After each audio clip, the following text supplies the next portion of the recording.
محمد معدن الجود والکرم وآلہ واصحابہ الکرام وابنہ الکریم وبارک وسلم صلاۃ دائمۃ سرمدا ابدا۔ نبی پاک صلی اللہ تعالیٰ علیہ وسلم کی ہجرت کا تیسرا سال ہے، اور جیسے کہ میں نے بتایا دوسری ہجری میں جنگ بدر واقع ہو چکی تھی، اور جنگ بدر کے مقتولین جو تھے، جتنے مرے تھے، ان کافروں نے بدلے کی آگ میں پورے مکہ کو بھڑکا رکھا تھا، اور پھر وہاں سے تقریباً 3000 لوگ مکہ سے نکل کر کے مدینے پر چڑھائی کے لیے آ گئے۔ احد کے میدان میں یہ جنگ واقع ہو رہی تھی، دوسری جنگ ہے یہ جنگ احد۔ اس بیچ میں اور چھوٹی چھوٹی جنگیں ہوئیں، لیکن جو بڑی جنگ تھی جنگ احد، اور اس کا پورا نقشہ میں نے آپ کے سامنے رکھا۔ 700 صحابہ کرام تھے اور 3000 کے مقابل میں تھے، اور جنگ تقریباً یہ فتح کے قریب تھی۔ کفار میدان چھوڑ کر بھاگ چکے تھے، لیکن جو نبی پاک صلی اللہ علیہ وسلم نے جس اونچے ٹیلے پر 50 تیر انداز صحابہ کو کھڑا کیا تھا، وہ اتر گئے۔ حضور کا آرڈر آنے سے پہلے، حضور کا حکم آنے سے پہلے اتر گئے، جس کی وجہ سے اتنا بڑا نقصان ہوا کہ صحابہ بے خبری میں مال غنیمت جمع کر رہے تھے، تو خالد بن ولید اس وقت کافروں کی طرف سے سپہ سالار تھے، 200 گھڑ سواروں کو پیچھے کی طرف سے دوڑاتے ہوئے آئے، اور جو درے پر 10 لوگ بچے تھے جو چوٹی پر، ان کو پہلے شہید کر دیا، اور اس کے بعد پھر جو مال غنیمت جمع کر رہے تھے ان پر ٹوٹ پڑے۔ صحابہ کو یہ خبر ہی نہیں ہو سکی کہ کہاں سے حملہ ہو رہا ہے، کیسے ہو رہا ہے۔ تو جب ادھر بہت زیادہ ہم آہنگی ہو گئی، پھر جو بھاگے ہوئے مشرکین تھے وہ بھی بھاگ کر آگے واپس میدان میں آئے، تو صحابہ بیچ میں پس گئے۔ پیچھے سے 200 لوگ حملہ آور ہیں، سامنے سے بھی 2500 سے زیادہ لوگ حملہ آور ہیں، تو اس میں تقریباً 70 صحابہ کی جانیں گئی، 70 صحابہ کی جانیں گئی۔ یہی جنگ ہے جس میں وحشی غلام نے ایک پہاڑ کے پیچھے، ایک ٹیلے کے پیچھے گھات لگا کر چھپ کر حضرت امیر حمزہ کو نیزے سے مارا۔ وہ نیزہ سیدھا آپ کے سینے پر آیا اور پیٹھ سے نکل گیا، اور اتنا تیز زخم تھا کہ حضرت امیر حمزہ زمین پر گر گئے۔ اسی میں حضرت مصعب بن عمیر جو جھنڈا اٹھائے تھے، جن کے دونوں ہاتھ کاٹ دیے گئے تھے۔ اور یہی جنگ ہے جس میں نبی پاک صلی اللہ تعالیٰ علیہ وسلم کی طرف بڑھ کر کے ایک کافر آیا جس کا نام عمرو تھا، اور وہ مکہ کا نامی گرامی پہلوان تھا، اور وہ آیا اور نبی پاک صلی اللہ تعالیٰ علیہ وسلم کے اوپر حملہ کیا، تلوار کی برچھی سے حضور کے چہرے پر مارا۔ نبی پاک صلی اللہ علیہ وسلم بھی اس وقت لوہے کی ٹوپی جو ہوتی تھی وہ پہنے ہوئے تھے۔ اس تلوار کی مار کی وجہ سے لوہے کی تانت حضور کے رخسار کے اندر چلی گئی، اور ایسے کہ اس وقت حضور اکرم صلی اللہ تعالیٰ علیہ وسلم کو بڑی تکلیف تھی، اور وہ پے در پے حملے کرتے جا رہا تھا، اور ان حملوں کے درمیان جو صحابہ کی جان نثاری ہے وہ دیکھنے کے قابل تھی۔ حضرت طلحہ، ابو طلحہ انصاری حضور کے سامنے یوں کھڑے تھے کہ جتنے تیر آ رہے تھے، جتنے تلوار برسر رہی تھی، سب وہ اپنی پیٹھ پر لے رہے تھے۔ 39 زخم ان کے پیٹھ پر صرف تلواروں کے تھے، 39۔ حضرت ابو طلحہ حضور کے سامنے اس طرح کھڑے تھے۔ حضرت ابو قتادہ ایک صحابی ہیں، وہ حضور صلی اللہ تعالیٰ علیہ وسلم کی ایسی ڈھال بن گئے تھے، صحابہ حضور کو گھیرے میں لے چکے تھے، ایک تیر بھی آنے نہیں دے رہے تھے حضور کی طرف، اور کفار پورے کے پورے جتھا بنا کر کے حملہ کر رہے تھے کہ حضور کو کسی طرح قتل کر دیں، نعوذ باللہ۔ حضرت ابو قتادہ اور حضرت سعد ابن ابی وقاص تو کنٹینیو تیر چلا رہے تھے۔ اس وقت حضرت ابو قتادہ کے پورے جسم میں 80 تیر لگے ہوئے تھے، اور ایک تیر تو سیدھے ان کی آنکھ میں گھس گیا جس سے ان کی پتلی باہر آ گئی۔ اس کے باوجود بھی وہ ہٹنے کا نام نہیں لیتے تھے۔ نبی پاک صلی اللہ علیہ وسلم نے ان کو پکڑ کر کھینچا اور کہا تم ہٹ جاؤ۔ ابو قتادہ کہتے ہیں یا رسول اللہ ابھی جان باقی ہے، ابھی جان باقی ہے۔ نبی کریم صلی اللہ تعالیٰ علیہ وسلم جب کبھی ان صحابہ کے کندھے پر ہاتھ رکھ کر کے اونچا سر کر کے کافروں کی طرف دیکھنا چاہتے تھے، تو حضرت ابو طلحہ ایڑیاں اٹھا دیتے اور اونچے ہو جاتے اور کہتے یا رسول اللہ چہرہ نہ اٹھائیں کہ کسی کا تیر آپ کے چہرے کی طرف نہ آ جائے۔ صحابہ کرام اتنی حفاظت، وہ اصل محافظ ناموس رسالت تھے، پہرے دار تھے۔ حضرت ابو قتادہ کی آنکھ جو باہر آئی، نبی پاک صلی اللہ تعالیٰ علیہ وسلم نے اپنی ہتھیلی میں ان کی آنکھ کی پوتلی، کسی کا آنکھ کا دیدہ پورا نکل آیا ہو، حضور نے اپنے ہاتھ میں لیا اور اس کے بعد واپس ان کی آنکھ پہ لگایا اور اپنا لعاب پاک لگا دیا۔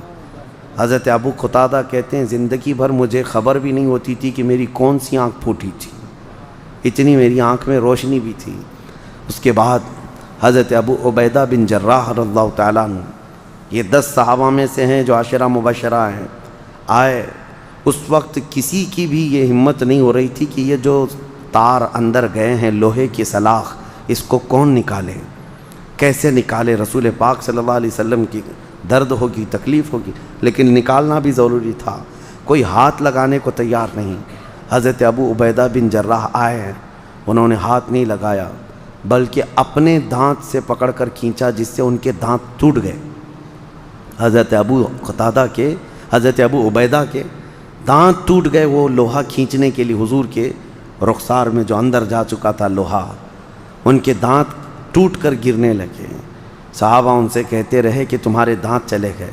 اسی میں نبی پاک صلی اللہ علیہ وسلم کے 2 دانت مبارک شہید ہوئے۔ تو حضرت ابو عبیدہ کہتے ہیں ہاتھ سے نکالتا اور حضور کا ایک دانت جاتا تو میں زندگی بھر اپنے آپ کو ملامت کرتا۔ میں نے اپنے چہرے سے، اپنے منہ سے اسی لیے نکالا کہ میرے پورے دانت چلے جائیں حضور کے ایک دانت کی برکت سے۔ ایک دانت بھی اگر نبی پاک صلی اللہ علیہ وسلم کا گیا ہے، لیکن اس میں جذبات دیکھنے کا تھا صحابہ کا۔ حضرت حارث رضی اللہ تعالیٰ عنہ ایک صحابی ہیں، وہ آئے اور حضور صلی اللہ علیہ وسلم کے جب خون بہہ رہا تھا، وہ لوہے کی ٹوپی سے اور جنگی لباس کے اوپر انہوں نے حضور کو ایسے تھام لیا تھا کہ جہاں جہاں خون آتا تھا وہ سب کو اپنی زبان سے چاٹ لیا کرتے تھے، اور سب خون حضور صلی اللہ علیہ وسلم کا ایک قطرہ بھی انہوں نے زمین پر گرنے نہیں دیا۔ نبی پاک صلی اللہ تعالیٰ علیہ وسلم نے بعد میں ان سے پوچھا کہ حارث تم نے میرا خون پی لیا؟ کہا یا رسول اللہ صلی اللہ علیہ وسلم، دنیا کا سب سے پاکیزہ خون اس زمین پہ کیسے گرتا؟ سب سے پاکیزہ خون اس زمین پہ کیسے گرتا؟ مجھے یہ گوارا نہیں تھا۔ اب اس کی جو سزا ہے میرے آقا وہ مجھے دی جائے، میں نے جو خون آپ کا پی لیا۔ نبی پاک صلی اللہ علیہ وسلم نے فرمایا حارث تم پر جہنم کی آگ حرام ہو گئی، جہنم کی آگ حرام ہو گئی جس کے جسم میں میرا خون ہو۔ یہ جنگ احد کے معاملات تھے، اور اس میں جو عورتوں کا کردار تھا، حضرت ام عمارہ ایک صحابیہ ہیں، یہ تو ایسی ہیں اللہ کی پناہ۔ حضور پاک صلی اللہ تعالیٰ علیہ وسلم ان کو دیکھ کر کے صحابہ پر رشک کر رہے تھے۔ خاتون تھی مدینے کی، اپنے بیٹے کو تیار کر کے لائی تھی میدان میں، اور اپنے بیٹے اور شوہر کے ساتھ لڑ رہی تھیں، اور کہتی جب تھک کر کے بیٹھتے بیٹے کو اٹھاتی، بیٹا اٹھ، یہ آج آرام کا دن نہیں ہے۔ نبی پاک صلی اللہ تعالیٰ علیہ وسلم کے اوپر جو حملہ آور ہے، آخری سانس تک لڑنا۔ جب کافروں نے حضور پر حملہ کیا تھا، اس وقت جو ڈیفنس میں صحابہ تھے اس میں یہ خاتون مدینہ ام عمارہ بھی ہیں، انہوں نے اپنے ہاتھوں سے تلوار کو روکا تھا، اپنے ہاتھ سے حضور کی طرف آنے والے تلواروں کو روکا، تیروں کو روکا۔ اور حد تو یہ ہے کہ جو عمر نام کا شخص ہے جس کو کہہ رہا ہوں، اس کے اوپر انہوں نے 2 تیر ایسے چلائے کہ اس کے لوہے کی ذرا پھٹ گئی۔ ایک خاتون نے یہ تلوار چلائے تھے اور وہ بھاگا۔ اس کے بعد پھر اس نے نظر رکھ لیا کہ یہ خاتون، یہ عورت بڑی سخت ہے، ان کے بیٹے کو اس نے میدان میں شہید کر دیا اسی ظالم نے۔ اس کے بعد دوبارہ وہ حضور کی طرف آ رہا تھا، نبی پاک صلی اللہ علیہ وسلم زخمی حالت میں تھے۔ ام عمارہ سے حضور نے کہا ام عمارہ یہی ہے تیرے بیٹے کو جو شہید کیا۔ حضرت ام عمارہ اٹھیں، کیا غضب کا جوش تھا، انہوں نے تلوار اٹھا کر کے ایسے اس کے نیچے مارا کہ نیچے کا دھڑی نکل گیا۔ یہ ایک خاتون ہیں۔ اور اس کے بعد حضور صلی اللہ علیہ وسلم پہلی مرتبہ اتنی تیز انداز میں مسکرائے تھے احد کے میدان میں اس خاتون کا جذبہ دیکھ کر کے کہ اس ظالم کافر کو ایسے مارا تھا کہ وہ سرین کے بل چلنے پر مجبور ہو گیا، یعنی گھسٹ کر کے زمین پر سے آگے جانے پر مجبور ہوا، اور تھوڑی دیر کے بعد بلبلاتا ہوا ختم ہو گیا۔ اسی جنگ میں ابی بن خلف ایک شخص ہے، اس نے حضور پاک صلی اللہ تعالیٰ علیہ وسلم کے بارے میں کہا تھا کہ جب یہ حملہ کرنے کے لیے آیا تو نبی پاک صلی اللہ علیہ وسلم نے پہلا حملہ اپنے ہاتھ سے اس کی طرف کیا، لیکن اوم نہ مرا، یعنی کوئی ایسا نہیں کہ گردن کٹ گئی کچھ بھی، لیکن حضور کی مار لگی۔ اور اس کے بعد گیا پورے کافروں میں کہتا تھا شدت کا درد ہو رہا ہے، شدت کا درد ہو رہا ہے، بہت تکلیف ہو رہی ہے۔ لوگ کہتے کہاں زخم لگا ہے؟ وہ ایسا زخم تھا کہ چاقو سے بھی اتنا زخم نہیں ہوتا، اتنا ہلکا زخم تھا، لیکن وہ تڑپ رہا تھا۔ لوگوں کو دکھاتا تھا کہ محمد نے مجھ پر تلوار لگائی ہے۔ تو لوگ کہتے تھے اتنا بڑا زخم تو نہیں ہے تیرے اوپر؟ تو اس نے کہا نہیں، اگر وہ تھوک بھی دیتے تو اس سے بھی زیادہ تکلیف ہوتی، اس لیے کہ مجھے یقین ہے۔ ہوا کیا تھا، اس نے ایک گھوڑا پال رکھا تھا عود نام کا، وہ مکہ میں گھوڑے کو پالتا تھا، اور لوگ اس سے کہتے تھے کہ اس گھوڑے کا کیا کرے گا؟ وہ کہتا یہ گھوڑا مجھے بڑا عزیز ہے، اس گھوڑے پر بیٹھ کر کے میں محمد کا قتل کروں گا۔ مکہ میں یہ کہتا تھا۔ لوگوں نے آ کر کے حضور صلی اللہ علیہ وسلم سے عرض کیا کہ یا رسول اللہ، ابی بن خلف ایک گھوڑا پالا ہے، وہ کہتا ہے اس پر بیٹھ کر کے آپ کو قتل کرے گا۔ حضور اس وقت جس کیفیت میں تھے آپ نے فرمایا وہ نہیں، میں قتل کروں گا۔ حضور کی زبان سے یہ الفاظ نکلے تھے۔ وہ ابی بن خلف کہتا ہے محمد نے کہا تھا تو ہو کر رہے گا۔ اس کے بعد وہ احد کے میدان سے مکہ تک نکلنے کے راستے میں اتنا تڑپا کہ اس کی لاش جسم سڑ گیا اور بیچ راستے میں مر کر ختم ہو گیا، جس کو نبی پاک صلی اللہ تعالیٰ علیہ وسلم کی، اسی لیے اعلیٰ حضرت فرماتے ہیں چین سے سوتا نہیں مارا تیرا یا رسول اللہ صلی اللہ علیہ وسلم۔ حضور پاک صلی اللہ تعالیٰ علیہ وسلم کا مارا ہوا کب چین سے سوئے گا؟ احد کے میدان میں یہ معاملات ہوئے۔ اس کے بعد جب 70 صحابہ کی شہادت ہوئی تو کافروں نے بہت سخت معاملہ کیا، صحابہ کے ٹکڑے کیے تھے۔ حضرت عبداللہ بن جہش ایک صحابی ہیں جن کے جسم کے تقریباً 80 ٹکڑے کیے اور ہار بنا کر ان کے ٹکڑوں کا گلے میں پہنایا، اور حضرت امیر حمزہ کا سینہ چاک کر کے کلیجہ چبایا گیا تھا۔ لیکن قربان جاؤ مدینے والوں کا صبر کیا تھا، 70 میں سے 64 انصار صحابہ شہید ہوئے، 64 انصار صحابہ اور 6 مہاجرین صحابہ شہید ہوئے تھے۔ 64 صحابہ نے جان دے دی مدینے کے انصار میں سے، ان کی کم قربانیاں نہیں ہیں انصار کی۔ جب شہداء کو دیکھنے کی بات آئی تو حضرت صفیہ رضی اللہ تعالیٰ عنہ جو حضور کی سگی پھوپھی ہیں یہ آئیں میدان میں، کیونکہ ان کے سگے بھائی شہید ہوئے تھے امیر حمزہ۔ نبی پاک صلی اللہ علیہ وسلم نے صحابہ سے منع کر دیا تھا میری پھوپھی کو آنے مت دینا، وہ اپنے بھائی کی لاش دیکھے گی تو برداشت نہ کر پائے گی۔ بڑی گہری محبت تھی امیر حمزہ سے اور حضرت صفیہ سے۔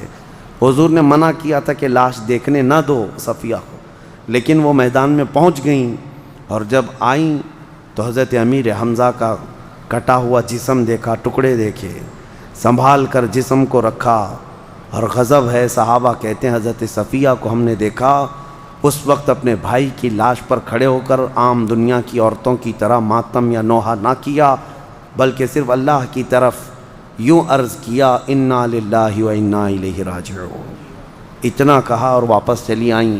مدینے والوں کا یہ صبر تھا کہ انہوں نے اپنے لال قربان کر دیے تھے میرے مصطفیٰ کریم صلی اللہ علیہ وسلم کی دفاع میں۔ اس جنگ کا جو خسارہ ہے وہ بڑا خسارہ تھا، بڑا نقصان تھا۔ 70 صحابہ میں بڑے بڑے نامور صحابہ شہید تھے۔ بہرحال اس میں وہ جوان حنظلہ رضی اللہ تعالیٰ عنہ جن کی اسی رات کو شادی ہوئی تھی، مدینے میں اسی رات کو شادی ہوئی تھی، اپنی بیوی کے ساتھ وہ سہاگ رات میں تھے، لیکن رات کو اعلان ہوا کہ نبی پاک نکل پڑے ہیں۔ انہوں نے اپنی بیوی سے کہا کہ چاہے تو طلاق لے لے، میں جاتا ہوں۔ ان کی خاتون نے کہا طلاق مت دو، زندگی میں ساتھ کر لیا ابھی دنیا میں، آخرت کی زندگی سے الگ کیوں کرتے ہیں؟ آپ جائیں، اگر صحیح سلامت لوٹ کر آئیں گے تو میں غازی کی بیوی کہلاؤں گی، نہیں لوٹ سکے تو میں شہید کی بیوہ کہلاؤں گی۔ اسی حالت میں وہ نکل آئے رات کے وقت، کیونکہ میں نے پہلے ہی بتایا حضور رات کو نکلے تھے مدینے سے احد کے لیے، جو رات کے وقت نکلے تھے، اور فجر کی نماز آپ نے وہاں پڑھائی تھی۔ اور پھر جنگ کے میدان میں حضرت حنظلہ شہید ہو گئے تھے، جوان صحابی، لیکن ان کی لاش غائب ہو گئی مدینے جنگ احد کے میدان سے۔ صحابہ اکرام نے کہا ہم نے ان کو شہید ہوتے دیکھا، حضور صلی اللہ علیہ وسلم نے فرمایا جاؤ فلاں جگہ پر ان کی لاش ہوگی۔ تو جا کر کے دیکھا گیا، ان کی لاش تھی لیکن غسل دی ہوئی لاش ہے، جس کے اوپر پانی کے قطرات ٹپک رہے ہیں۔ صحابہ نے کہا یا رسول اللہ ان کو تو کوئی نہلا کر رکھا ہے۔ اللہ کے نبی نے فرمایا اس کی لاش کو اللہ کے ملائکہ اٹھا لے گئے تھے اور جنت کے پانی سے غسل دے کر کے لائے ہیں۔ شہید کو غسل کیوں دیا گیا؟ شہید کے لیے غسل نہیں ہے، شہید جن کپڑوں میں انتقال کرتا ہے انہی کپڑوں میں اس کو دفن کرنا ہے، اسے کفن بھی نہیں پہنایا جاتا شہید کے لیے۔ جنگ میں جو شہید، اس کا اعزاز ہے یہ، وہ اپنے کپڑوں میں اللہ کی بارگاہ میں جاتا ہے اور اسے غسل نہیں ہے۔ حضور صلی اللہ تعالیٰ علیہ وسلم نے فرمایا جاؤ اس کی بیوی سے پوچھو، پتہ چلے گا یہ موت کا غسل نہیں ہے، یہ اپنی بیوی کے پاس سے نکلا تھا تو اس پر غسل واجب تھا، یہ صرف اس لیے جلدی آ گیا کہ کہیں میں رسول اللہ سے پیچھے نہ ہو جاؤں، حضور کی جماعت میں پہنچنے میں تاخیر نہ ہو جائے، لیٹ نہ ہو جائے، تو نہانے کی بھی فرصت نہ ملی۔ اسی طرح میدان میں آیا اور شہید ہوا، اللہ کے فرشتوں نے اسے غسل جنابت عطا کیا ہے۔ صحابہ کے جذبات بیان سے باہر ہیں۔ اس میں ایک عمر بن جموح صحابی ہیں، وہ اپنے بیٹے کے ساتھ نکلے تھے مدینے سے، لنگڑے تھے یعنی پیر سے معذور تھے، اور حضور صلی اللہ تعالیٰ علیہ وسلم کی بارگاہ میں اجازت لے کر کے آئے تھے کہ آقا میرے لیے دعا کریں کہ میں اپنے گھر والوں کے پاس واپس نہ لوٹوں۔ وہ چلتے ہی تھے یہی نیت لے کر کے، اور آئے، لڑتے لڑتے شہید ہو گئے۔ ان کی بیوی شام کو آئی اور لاش کو اٹھا کر کے اونٹ پر رکھ کر مدینے لے جانے لگی، بیٹے کی بھی لاش، شوہر کی بھی لاش۔ کیسی خواتین تھیں! لے کر کے جب نکلنے پڑی تو اونٹ کسی صورت بھی مدینہ جا نہیں رہا ہے، بھاگ کر چلا جاتا ہے۔ وہ آئیں حضور کی بارگاہ میں عرض کرنے لگی میرا اونٹ سرکش ہو گیا، پتہ نہیں کیا ہے، میں اپنے شوہر اور اپنے بیٹے کی لاش مدینہ لے جانا چاہ رہی ہوں، یہ آتا نہیں ہے، کس طرح لے جاؤں؟ نبی پاک صلی اللہ علیہ وسلم نے پوچھا یہ مدینے سے چلتے وقت کیا کہا تھا تم سے؟ کہتی ہیں کہ یہ جاتے وقت یہ کہے تھے اے میری خاتون دعا کر کہ میں واپس اپنے اہل خانہ میں نہ آ سکوں، اللہ اور اس کے رسول کی رضا میں شہید ہو جاؤں۔ حضور صلی اللہ علیہ وسلم نے فرمایا یہی تو بات ہے، اللہ نے اس کی سن لی ہے، اب وہ تیرے گھر کی طرف نہیں آئے گا۔ اسی میدان میں ان دونوں کو دفن کیا گیا۔ 70 صحابہ تھے جن کی جنازے کی نماز میرے آقا نے پڑھائی، اور اس کے بعد وہاں قبروں میں آپ کو دفن کیا گیا۔ آج بھی احد کے میدان میں یہ قبریں موجود ہیں۔ ایک قبر میں سید الشہداء امیر حمزہ، حضرت مصعب بن عمیر، عبداللہ بن جحش رضی اللہ تعالیٰ عنہ، 3 صحابہ آرام کر رہے ہیں، اور باقی جتنے صحابہ شہید ہوئے وہ ایک بہت بڑی قبر میں ان سب کو دفن کیا گیا ہے۔ اور پھر معمول میرے آقا کا یہ تھا کہ حضور صلی اللہ علیہ وسلم اکثر مدینے سے چل کر کے احد کے شہداء کی زیارت کے لیے آتے تھے، اور یہ بھی روایت ہے حضور نے فرمایا جو احد کے شہداء کو سلام کرتا ہے ایک بار وہ قیامت تک اس کے سلام کا جواب دیتے رہتے ہیں۔ ہاں وہ زندہ ہیں اپنی قبروں میں، اللہ نے ان کو تصرف عطا فرمایا ہے۔ تو یہ تیسری ہجری کی جنگ تھی۔ اس کے بعد مدینہ طیبہ میں جب نبی پاک صلی اللہ علیہ وسلم آئے تو منافقین باتیں بنانا شروع کر دی۔ جو عبداللہ بن ابی جو تھا رئیس المنافقین، جس نے 300 لوگوں کو لے کر وہاں سے الگ ہو گیا تھا، اور کہا کہ کیا ہم نہیں کہتے تھے پہلے سے، ہم نے نہیں کہا تھا کہ ہمیں ساتھ لے لو، ہماری بات تو سنتے ہی نہیں ہیں، خود سے کرتے ہیں، دیکھو شکست کھا کے آ گئے، 70 لوگوں کو موت کے گھاٹ اتار دیا، ایسی باتیں بنانے لگے۔ یہ آزمائش تھی مسلمانوں کے لیے۔ اسی کو قرآن میں اللہ تعالیٰ نے پہلے پارے میں ہی فرمایا کہ ان کا حال یہ ہے، ان کا حال یہ ہے کہ کلما اوقدوا نارا للحرب اطفأها اللہ ویسعون فی الارض فسادا۔ اللہ تعالیٰ فرماتا ہے پہلے پارے کی آیت میں ہے فبما ربحت تجارتہم، ان کی تجارت فائدہ نہ دے سکی، اور آیتیں آگے یہ ہیں کہ جب روشنی ملتی ہے، فتح ہوتی ہے، تو یہ کہتے ہیں ہاں ہم ساتھ میں تھے اس لیے ہوا، اور جب کبھی اندھیرا آتا ہے تو یہ کہتے ہیں ہم نہیں تھے اس لیے ایسا ہوا۔ یہ منافقین کی بات تھی۔ بدر کے متعلق یہ کہتے رہے کہ ہم نے فیصلے کیے تھے اس لیے وہاں فتح ہو گئی، اور احد میں ہم نہیں تھے اس لیے یہ لوگ شکست کھا گئے۔ یہ منافقین حضور کو ایذا دیتے تھے، تکلیف دیتے تھے۔ مدینہ میں جب یہ باتیں بہت پھیل گئیں، اس کے بعد ایک بنو غطفان کا ایک قبیلہ حضور سے جنگ لڑنے کے لیے آیا۔ حضور صلی اللہ تعالیٰ علیہ وسلم کو جب یہ خبر دی گئی تو حضور پھر مدینہ سے نکلے۔ یہ بھی تیسری ہجری کی جنگ ہے، یہ غزوہ بنو غطفان۔ اس میں حضور صلی اللہ علیہ وسلم گئے، لیکن کفار جو تھے، مشرکین تھے، حضور کی ہیبت سے وہ مقابلہ ہی نہ کر سکے، بھاگ گئے، پہاڑیوں کی طرف چڑھ گئے۔ اس میں زیادہ کوئی جنگ نہیں ہوئی، لیکن مسئلہ یہ تھا کہ حضور ایک درخت کے نیچے آرام کر رہے تھے۔ اس وقت ایک کافر آیا، وہ بڑا پہلوان سمجھتا تھا، اور حضور آرام کر رہے تھے، حضور کی تلوار رکھی ہوئی تھی، آتے ہی اس نے تلوار اٹھا لی۔ حضور پاک صلی اللہ تعالیٰ علیہ وسلم کے قتل کے منصوبے سے حضور بیدار ہو گئے، اور جیسے ہی حضور بیدار ہوئے تو پوچھنے لگا، من یمنعک منی، اے محمد بتا مجھ سے تم کو کون بچا سکتا ہے؟ حضور نے نہایت پرسکون انداز میں کہا، اللہ بچائے گا۔ حضور کا یہ جملہ تھا، اس کے ہاتھ سے تلوار گر گئی، کانپنے لگ گیا۔ حضور نے تلوار فوراً اٹھا لی، پوچھا، من یمنعک منی، بتا اب مجھ سے تجھے کون بچائے گا؟ تو وہ کہنے لگا کہ آپ کریم ابن کریم ہیں، شریف ابن شریف ہیں، آپ سے صرف خیر کی توقع ہے، اس کے علاوہ میں کچھ نہیں کہہ سکتا۔ نبی پاک صلی اللہ تعالیٰ علیہ وسلم نے فرمایا، تو نے جیسا میرے متعلق گمان کیا میں تیرے ساتھ ویسا ہی سلوک کرتا ہوں، میں تجھ پر تلوار نہیں اٹھاؤں گا، جا واپس چلا جا۔ معاف کیا۔ حضور نے معاف کیا، اس کے دل میں ایسی بات ہو گئی کہ اسی وقت وہ کلمہ طیبہ پڑھا اور اسلام لایا، اور اپنی قوم کو جا کر واپس تبلیغ کیا اور کہا، جس محمد سے تم لڑنے کے لیے آئے ہو وہ لڑنے والا رسول نہیں ہے، وہ دلوں میں محبت ڈالنے والا رسول ہے۔ اپنے قبیلے میں بھی اسلام کی تبلیغ کیا۔ ان ظالم کتوں کو یہ سب سیرت نہیں معلوم، جو یہ سمجھتے ہیں کہ صرف تلوار سے اسلام کو پھیلایا گیا ہے۔ حضور کے ہاتھ میں تلوار بھی تھی، قبضہ بھی تھا، اور اس وقت پاور بھی تھا، جس کو چاہتے مارتے، قتل کرتے۔ نبی پاک صلی اللہ تعالیٰ علیہ وسلم کا مقصد خون بہانا نہیں تھا۔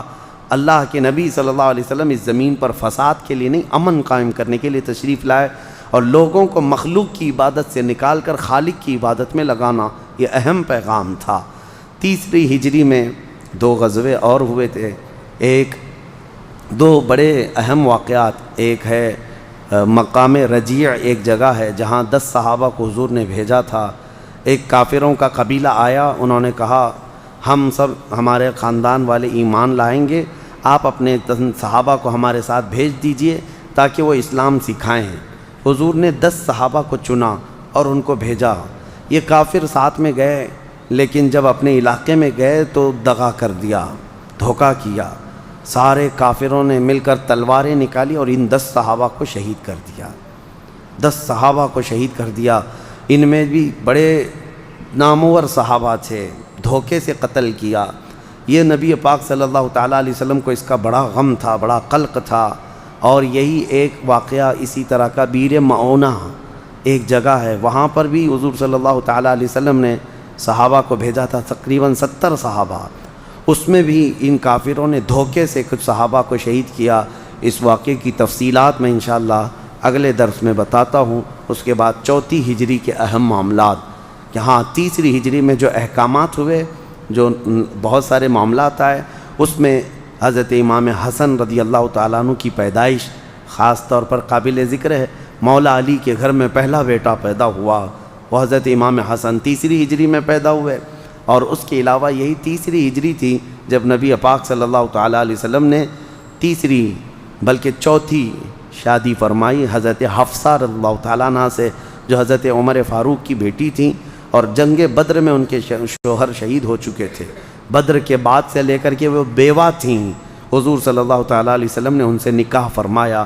یہ 3 ہجری میں ہوا، اور میراث کے احکام بھی 3 ہجری میں اللہ تعالیٰ نے نازل فرمائے۔ اور اس کے علاوہ اسی 3 ہجری میں مشرک عورتوں سے نکاح کو حرام قرار دیا گیا۔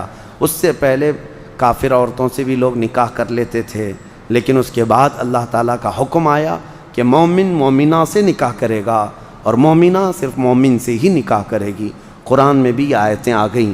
اس کے بعد یہ حرام قرار دے دیا گیا کہ کوئی مومن کسی مشرک سے یا مشرکہ سے نکاح ہرگز نہیں کر سکتا۔ یہ بات آج بھی صاف سمجھ میں آنا چاہیے لوگوں کو۔ ہم جو ہے مکس کلچر میں رہتے ہیں، ہمارے نوجوان اس بات کو سمجھتے نہیں، اور یہ سمجھتے ہیں کہ کسی بھی لڑکی کو حاصل کرنے کے لیے کوئی نان مسلم ہے، نکاح کرنا ہے، اور نکاح کرنے کا ذریعہ یہ سمجھتے ہیں کہ ہم ان کو اسلام کی طرف بلائیں گے اور اسلام وہ قبول کر لے گی، ہم نکاح کریں گے۔ ایک بڑا ثواب کا کام، اس کو بہت بڑا ثواب کا کام سمجھتے ہیں۔ یقیناً ثواب کا کام ہے، آپ جاؤ خوب تبلیغ کرو اور لوگوں میں اسلام بانٹو۔